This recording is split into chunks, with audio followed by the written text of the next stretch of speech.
Yan guys, nandito tayo ngayon sa Kuen, Asian Kuen. Yan. Yan yung lugar nila. Yan. Parke. Yan sila lolo at lola. Yan. May mga isda rito, malalaki. May mga kasama natin Pilipino. Mga namamasyal kasi Golden Week yan eh.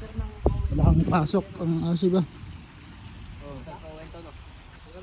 Doon, maganda din doon. Bayan, mag-picnic ba?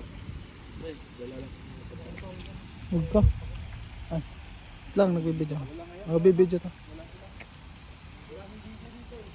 Pag may pagkain ka, diyan lang. Food pa yan lahat. Ano pa pre, baka patuin na naman.